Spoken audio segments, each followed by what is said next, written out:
Voting is important because it's core to our democracy, right? It's core to our belief in a representative system of government.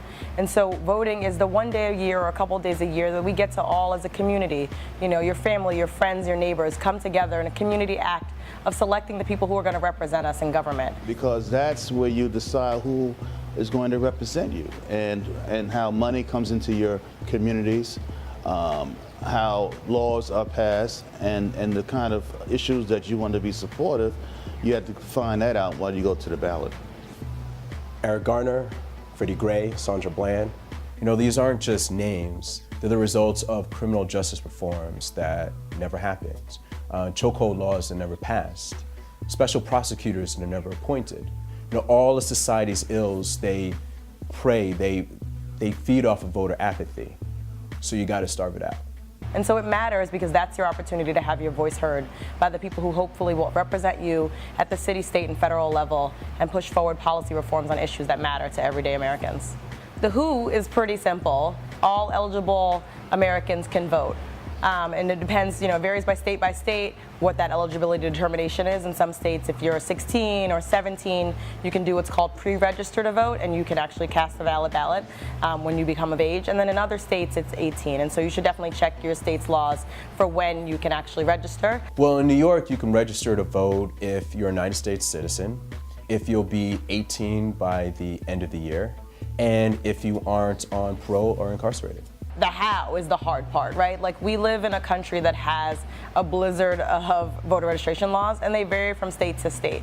And so that's what I work on daily at the Brennan Center to try to fix, is to get all of our voter registration laws to be more similar in nature, and to transform the way we think about voter registration so it's not as confusing, error-prone, and kind of risky, if you will, in the way that it's executed.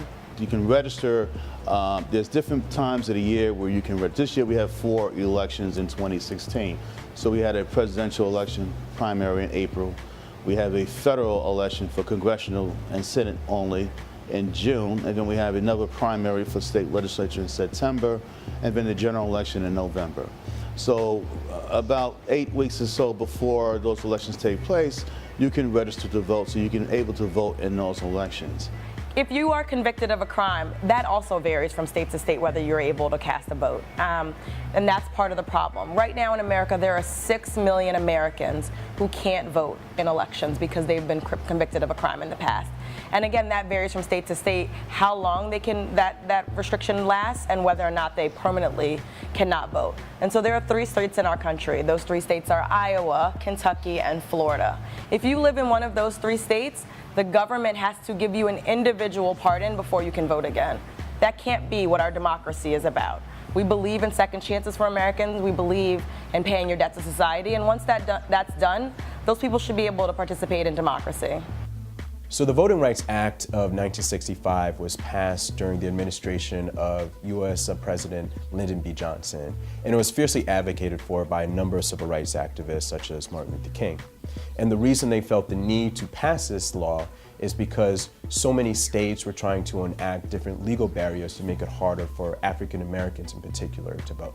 It really addressed the malfeasance of trying to vote, particularly in the South, parts of the North, parts of the Midwest, where you had to take these tests like how many bubbles are in a bar of soap, how many jelly beans are in a glass, and pay a poll tax. So before states could pass laws that in any way could have an adverse impact or potentially discriminate against protected groups, you had to either pre-clear it with the Department of Justice at the federal level or go into court and challenge those laws. So what that meant that there was a way to ensure that states or municipalities were not acting adversely to be able to keep certain groups from being able to vote. The best way we can modernize voting, especially here in New York State, is to allow individuals to send in their vote by participating in early voting for at least 14 days ahead of Election Day, and to allow individuals to register to vote the same day they come in to cast their ballot. So the biggest way that we can modernize our voter registration laws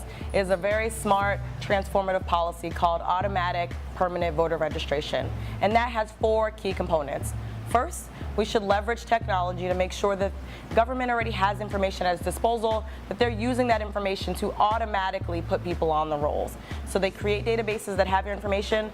Unless I, as Denora Gatacho, says I don't want to register to vote, I should be automatically put on the rolls unless I opt out. Second, we should make sure that registration is permanent. So if I move from state to state or within the state, my registration should follow me. It shouldn't be that the first thing I have to think about when I'm unpacking my box is, did I also register to vote? Third, we should leverage technology. We should make sure that if I can pay my bills online, I should be able to register to vote online. So we should have online voter registration systems that allow me the flexibility, comfort, and ease to be able to register at my convenience and update my registration as necessary. And then last but not least, we should have an election day fail-safe. So if I've done all the things I'm supposed to do, but when I get to the polls, something just isn't quite right, I should be able to update my registration on election day and, most importantly, still be able to vote. To increase the technology, we need to hire better staff. We need to pay people better to work at the Board of Elections, so you get a more broader group of academic people who are able to deal with the technology, learn the nuances of voting, come up with new ideas, thinking out of the box, just like they invented Twitter and Google. You know, some young person come along and say, you know, I found a way to improve this system.